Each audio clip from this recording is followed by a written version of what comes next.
So then Boudica brandished a spear and addressed her followers in a fearsome manner.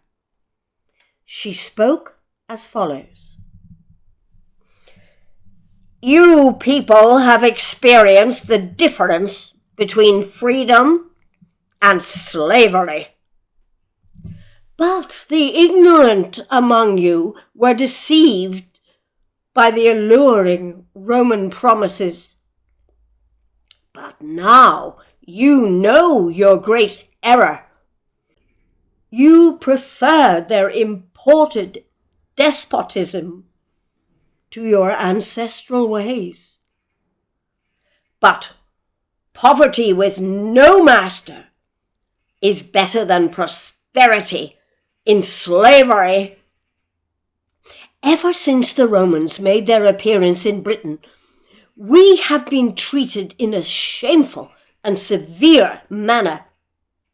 We have been robbed of our greatest possessions, and we pay taxes on anything that remains.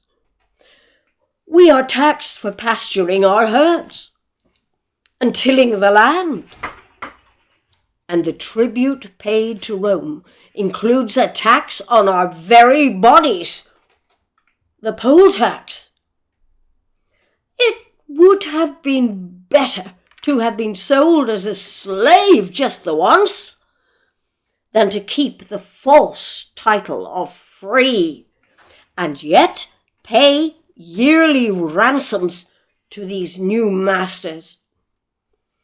Believe me, it is better to die than to endure a payment on our own bodies. I mention death because even dying incurs a payment to the Romans, and we pay fees for our dead. Among the rest of mankind, death frees even the slave. But for the Romans, the dead remain alive for the purpose of profit, and the poll tax will be demanded at the end of that year. None of us have any prosperity. How could we even obtain it?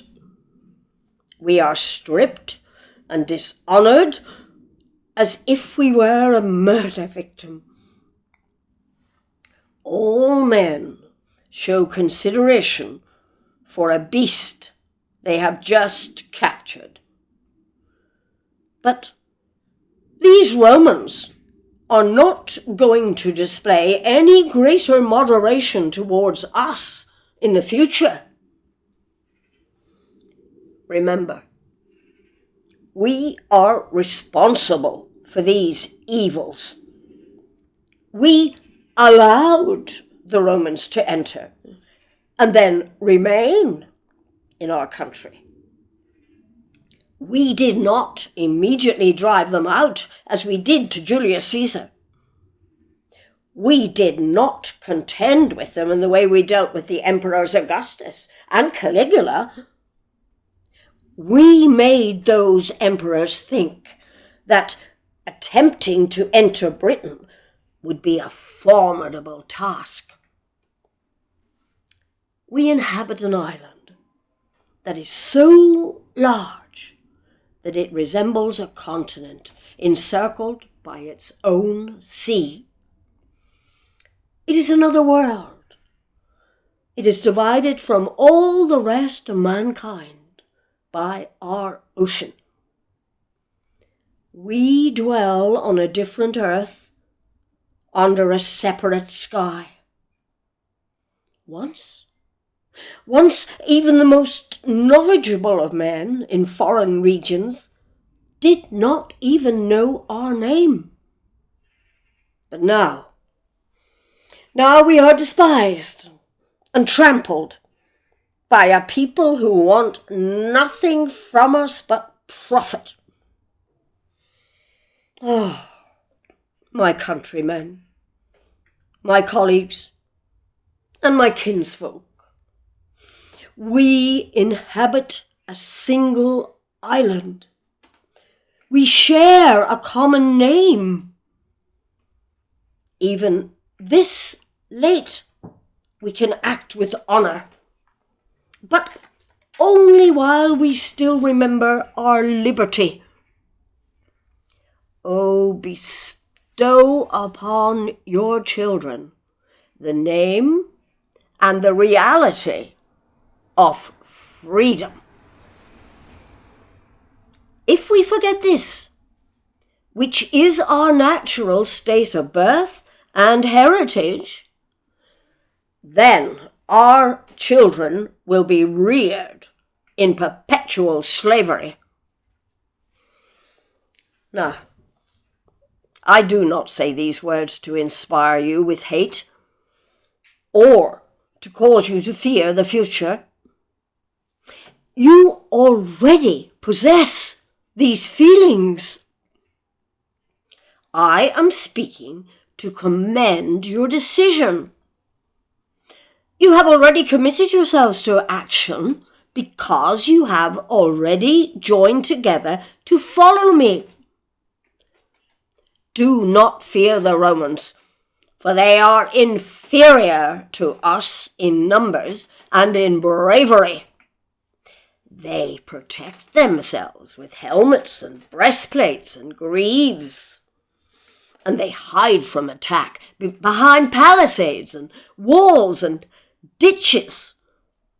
They plan and fight in fear, while we rush out in courageous action. We enjoy a surplus of bravery. Our rural shelters are safer than their defensive walls. Our shields gave better protection than their full military equipment. And when we are victorious, we will capture them. And if we are overpowered, we will elude them. If we retreat, we will conceal ourselves in marshlands and mountainsides. We can access regions so inaccessible that we will never be discovered, and we will never be captured. Our opponents are encumbered by heavy armor and can neither pursue us nor flee from us. And if they do evade us, they will take refuge in their camps and seal themselves up like beasts in a trap. Yes, and the Romans are inferior to us in other ways. They cannot endure hunger, thirst, cold, or heat. They require shelter and shade. They require soft bread with wine and olive oil. And without these products, they will perish. But for us, the herbs and the roots of our land will sustain us. We have the juice of native plants, and any water is our wine. We can fashion shelters from tree branches. We know this country, and every region and terrain will be our ally. But the Romans must enter a hostile and unknown land. We can swim the rivers naked, but the Romans cannot cross them easily, not even with boats. So, let us trust in our good fortune, and let us go boldly against them. Let us show the Romans that they are foxes and hares trying to rule over wolves and dogs. I thank you, O goddess Andraste. I call upon you as a woman speaking to a woman. We have learnt from the Romans. I am no Nero, who bears a masculine name but follows feminine pursuits when he sings, performs music, and beautifies himself. No, I rule over Britons who have not submitted to be only farmers and tradesmen. You are warriors. You are united by a share in everything, including our children and wives who possess your valor. O Andraste, as queen of these men and women, I call upon you. I pray for victory, for the preservation of our lives, and the liberty of our people. The Romans are insolent and unjust. They are greedy and impious. They soak themselves in warm water, eat treats, drink concentrated wine, anoint themselves with myrrh, and sleep on soft couches with immature boys. And they are slaves to Nero, a talentless musician. No longer will Mistress Nero rule over me or over the men of Britain. Let him dominate the Romans with his wretched songs. They deserve to be the slaves of such a woman, for they have tolerated his behavior for a long time. But for us, O Andraste, we call upon you alone to be our leader. And when Boudica had finished speaking, she performed an act of divination.